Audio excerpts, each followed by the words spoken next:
तुलसीदास और उनके दोहे। तो उससे पहले तुलसीदास किस काल के कवि थे? काल के कवि थे। तो काल के बारे में पहले बताना चाहूंगी। हमारे हिंदी साहित्य में कितने काल है? 4 काल। पहला काल आदिकाल, दूसरा मध्यकाल, तीसरा मध्यकाल और चौथा जो कि आधुनिक काल, जो कि अब भी चल रहा है। ठीक, तो तुलसीदास के बारे में कुछ जानेंगे। तुलसीदास जैसे कि तुम लोगों ने कहा कि भक्ति काल के कवि हैं। तुलसीदास जी के पिता का नाम क्या था? आत्माराम। और माता का नाम? तुलसी। और तुलसीदास के गुरु कौन है? गुरु कौन थे? श्री नरहरि दास। और उनकी विवाह किसके साथ हुई थी? रत्नावली, दीनबंधु पाठक की कन्या रत्नावली से हुई थी। और तुलसीदास जितने भी अपने जो रचना किए हैं, जितने भी उनकी काव्य कविताएं हैं, किस भाषा में उन्होंने लिखा था? ब्रज भाषा, अवधी तथा ब्रज भाषा। और उनकी कुछ रचनाओं के नाम याद है? पहला उनका जो प्रसिद्ध रचना कौन सा है? रामचरितमानस। Very good, Ramcharitmanas. और उसके अलावा उन्होंने रघुवर सलाका, गीतावली, दोहावली, वरे में रामायण, विनय पत्रिका आदि लिखा था। अब तुलसीदास जी के बारे में हो गया। अब उनके दोहों को हम पढ़ेंगे। जो पहला दोहा मैंने लिखा है ब्लैक बोर्ड पर, देखो पहला जो दोहा है उसको मैं पहले पाठ करूंगी, उसी के हिसाब से तुम लोग मेरे साथ पाठ करना। ओके? तुलसी काया खेत है, तुलसी काया खेत है, मन सब भयो किसान, मन सब भयो किसान, पाप पुण्य दो बीज है, पाप पुण्य दो बीज है, भुवे सलूने निदान, भुवे सलूने निदान। तो पहला जो मैंने कहा तुलसी काया खेत है, यहाँ पर तुलसी का अर्थ क्या है? कवि तुलसीदास। काया का अर्थ है शरीर। यहाँ पे मैंने ओडिया पे भी लिखा हुआ है, यहाँ पे मैंने सारे अर्थ लिख दिया है, तो उसी के हिसाब से हम लोग इसको मैं तुम लोगों को समझाऊंगी। तुलसी मतलब कवि तुलसीदास, काया का अर्थ है शरीर, और खेत है जो खेत ओडिया में जिसको बिलो बोलते हैं, खेत जहाँ पे किसान काम कर खेती करता है। तो मनस का अर्थ क्या है? मन। किसान जो खेती करता है, किसान ओडिया में उसको कृषक बोलते हैं।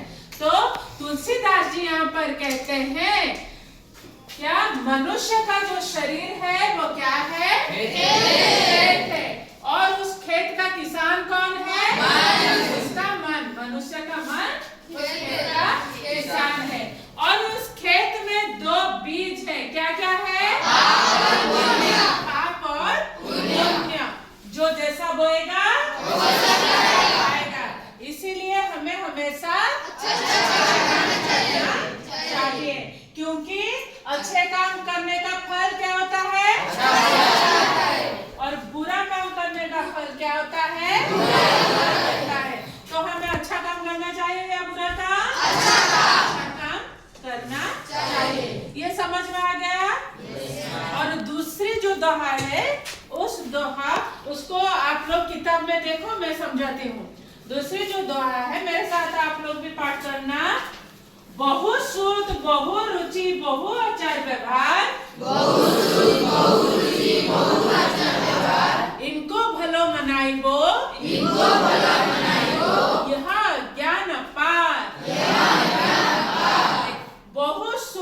बहु सूत का मतलब संतान है, मतलब जिनकी अनेक संतानें हो। बहु रुचि, रुचि का मतलब क्या है? इच्छा, मतलब जिनकी अनेक इच्छाएं हो। बहु वचन, वचन का मतलब बात, मतलब जो ज्यादा बातें करता हो। और बहु आचार व्यवहार, आचार व्यवहार मतलब गुण, मतलब जिनके जो गुण है समय के अनुसार वो बदलते रहते हो, तो उनको उपदेश देना, उनकी भलाई चाहना किसके समान है? मूर्खता के समान है। मतलब उनको समझाना व्यर्थ है।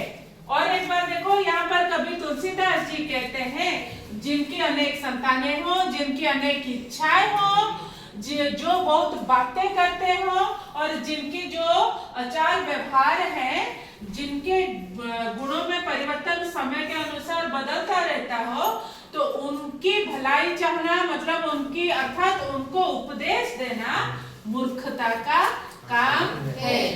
सब लोग समझ गए? समझ में आ गया ये सब? अब एक एक मुझे समझाएंगे। विशेषण खड़े हो जाओ। हाँ, समझाओ। पहले दोहा का पाठ करना, उसके बाद एक एक समझाना। तुलसी काया कहते मन सा भयो किसान, पाप पुण्य दो बीज हैं, भूबे सो लुने निदान। यहाँ पर कवि तुलसीदास कहते हैं मनुष्य का शरीर खेत है और इस खेत का किसान मन है। Very good. पाप पुण्य दो बीज हैं, भूबे सो लुने निदान। इसके का दो बीज है, पाप और पुण्य। जो जैसा बोएगा वो वैसा पाएगा। इसीलिए हमें हमेशा अच्छा काम करना चाहिए, क्योंकि हमें अच्छा काम का फल अच्छा ही होता है और बुरे काम का फल बुरा होता है।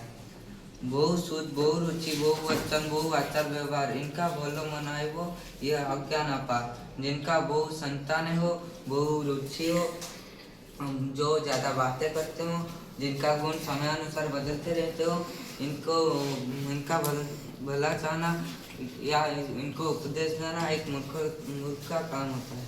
Very good.